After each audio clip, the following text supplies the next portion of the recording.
Hello and welcome to the City Council update for November. I'm Wally Weishaupt, City Manager. The City Council met on the 8th and the 22nd, and as always, they began with a conference meeting before each of the regular legislative meetings.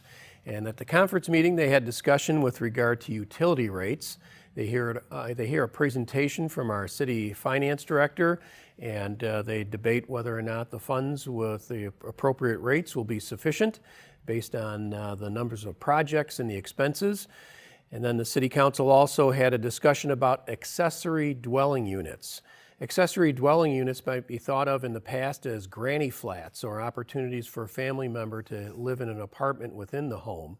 And the City Council heard a presentation from our community development staff about how these accessory dwelling units might work effectively within the city of Fridley. This item will go to the Planning Commission, most likely in January, and it'll move through that process before any changes are made. It goes to the City Council.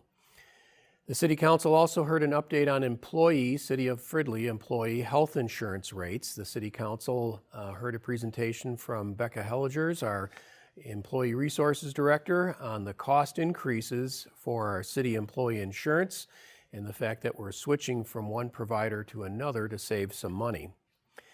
At the legislative sessions, the City Council heard and adopted utility agreements with the City of Mounds View. This allows us to provide Fridley utilities, water and sewer, to several newly built homes that will be done on Stinson Boulevard.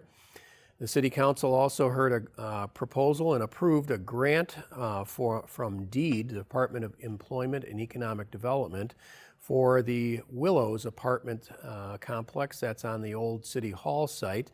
And the developer had expenditures with regard to some underground pollution that they had to remediate, and they are seeking a grant from DEED, and the City Council agreed to support that grant. No city funds will be expended in that regard.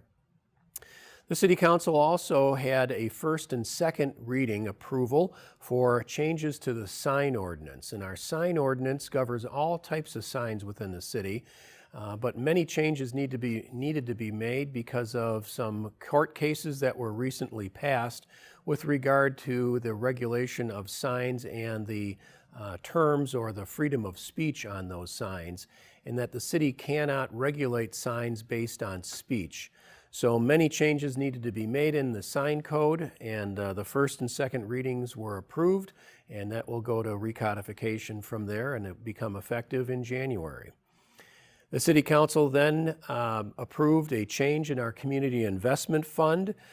This is the opportunity where we have a set of funds set aside that can fund programs and infrastructure projects and that kind of thing without going out for bank loans or bonding. And the City Council also approved a redevelopment regarding a bond that was done for some city utility projects several years ago. And those bonds were what we call callable, where it was time that we can pay them off and save some interest. So the City Council agreed to do that and use the Community Investment Fund to pay off the remainder of that bond and save the city about $100,000. The City Council then approved the utility rates, of which they heard a discussion at the conference meeting previously, and those rates will go into effect in January. That's what the City Council is up to, and we look forward to speaking to you again in December. Thanks for watching. I'm Wally Weishaupt, City Manager.